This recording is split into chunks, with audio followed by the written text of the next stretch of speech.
If I was a betting person, I would probably say that we have maybe 2 months or so, maybe 3 months if they want to be really crazy left of the format.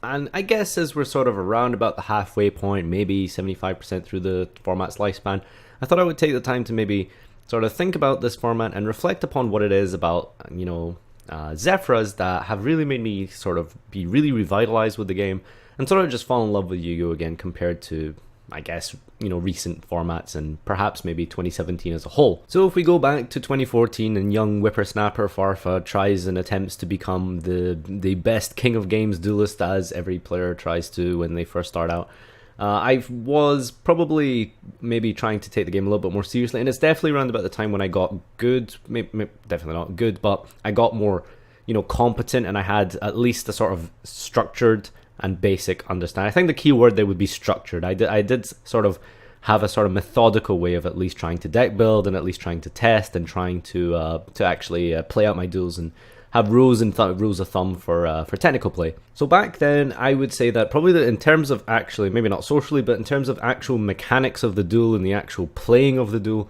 without a doubt, the most fun I have ever had has been with Soul Charge. Now, if you know me for any amount of time, you're probably aware of the fact that Soul Charge is probably, and I would have to think about it for a long time, but it is probably my favorite card of all time, and I think it is just the best card ever.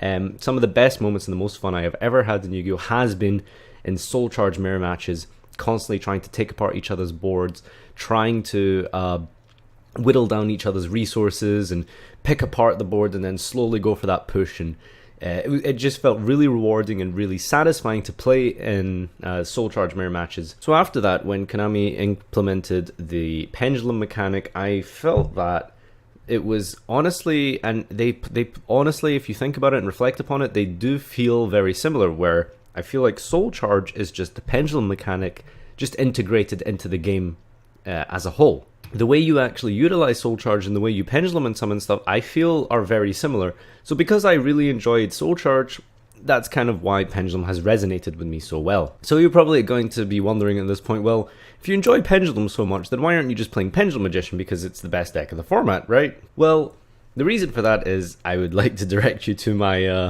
I Am a Yu-Gi-Oh! Hipster video, and you'll find out why. Long story short, I tend to avoid playing the best deck. I never play the best deck in a format. I just feel like if you play the best deck, there isn't much advantage to be gained because everyone else is playing the best deck. So what makes you special? What makes you better than them? What makes you more unique? Unless you put in hours upon hours and hours of testing and practicing against every matchup, because everyone else is going to be prepared for you. Mirror matches, Rogue, they're all going to know what your deck does and how it plays, and they're going to be ready to deal with you. So what is it that you're gaining by playing the best deck? That's kind of my line of thought and my reasoning for why I don't play the best deck of the format, because unless I'm some kind of shit-hot, crazy, amazing player, there's nothing for me to gain from playing the best deck. There's no advantage there in a tournament setting. So that's why I stay with the more peripheral decks, and I feel like after Pendulum Magician, the next best deck in that line would naturally be something like Zephyra. The most important reason why I particularly like Zephyra is basically boils down to its consistency. So if we look at all the kind of Zephyr support cards, you have Oracle, you have Zephyr Providence, you have Zephyrath, and you have Terraforming. Already, that is basically, half your deck to be able to be searched with any one of these cards. And that's a lot of cards that you can potentially open. So because of that, I just feel that the deck is super, super consistent. And while it might be consistently average and consistently okay, it's still consistent. I personally would choose being able to do something less powerful more often than I would being able to do something really powerful less often. Do you see what I'm saying? So Zephyra, I feel like, is just a deck that's able to do that. And the reason for that is that this is something that is very unique to Zephyra, because unlike any other Pendulum deck in Yu-Gi-Oh!, Pendulum decks generally require you to have 4 to 5 cards in your hand. If you have something like Pendulum Magician, that deck can't do anything with just 2 cards. I can't think of, you would need something like Joker for it to be, at least somewhat good. If you have Wisdom Eye, even just double Wisdom Eye, that doesn't really do anything because all you're really doing at that point is Pendulum summoning one monster. You need other cards to be able to actually make that good. But Zephyra is very different because if you have just any searchers, if you just have Oracle and Providence, or Terraforming and Providence, or Providence and Zephyrath, so many different combinations of monsters and cards, you're able to basically at least do something that's somewhat mediocre, and that is to summon Zephrani. And Zephrani is, I generally believe, perhaps, maybe not perhaps, but I guess like after Astrograph Sorcerer is the best Pendulum monster in the game currently that's legal, because just in a vacuum by itself, it's able to do so much. And again, this is what we're talking about. Remember, we're referring to card advantage here.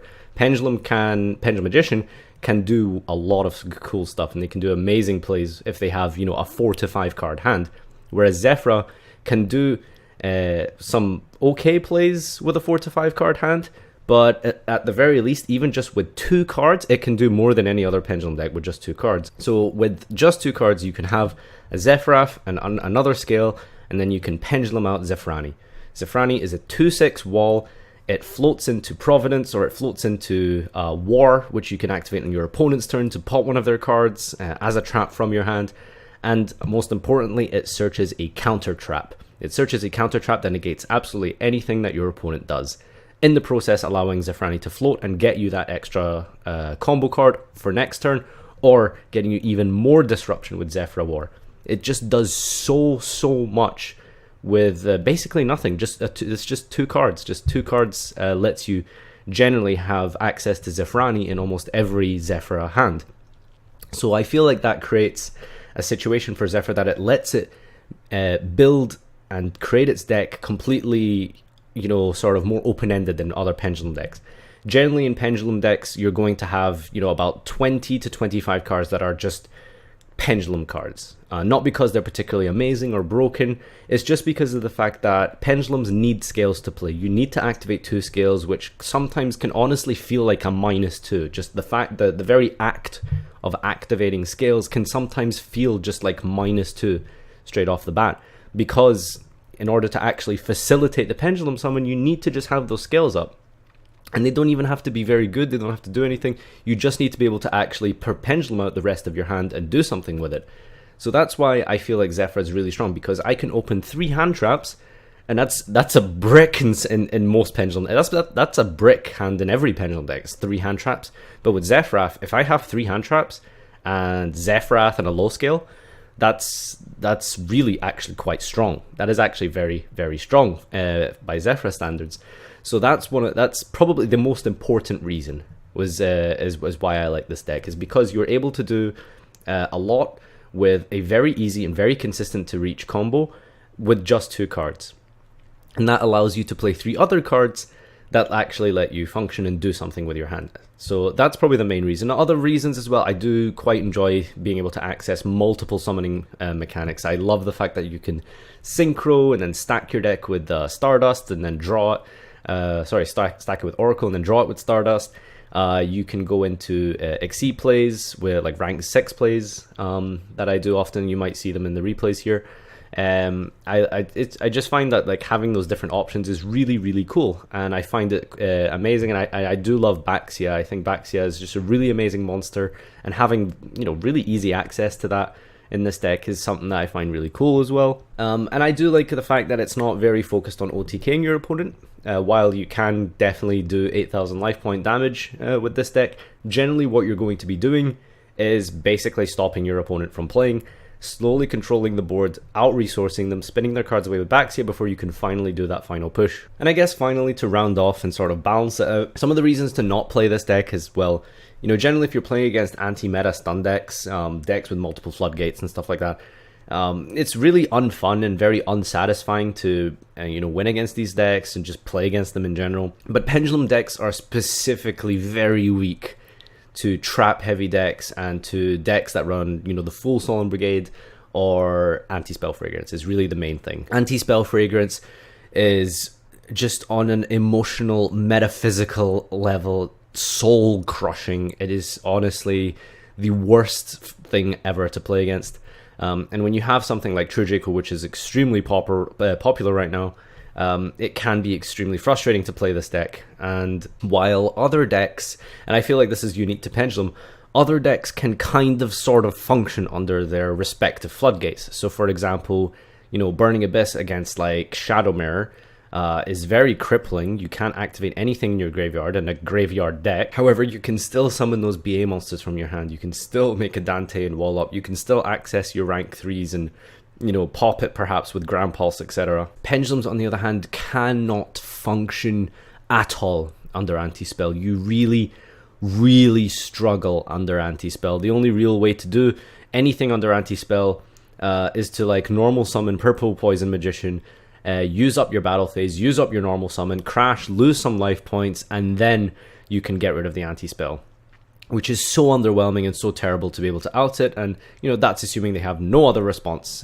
which is generally never the case. So yeah, those are the reasons to not play to not play Zephyra. But you know, if you're into something that's just really fun and really combo based, but also kind of quite control based as well, I find that this deck is extremely good to get to grips with the game, and it's just a whole lot of fun. So personally, for me, that's why I've enjoyed Zephyr this format. If you've also enjoyed any particular deck this format, then do let me know what it is in the comment section down below. Let me know what it is that you've been enjoying, and until next time, farewell.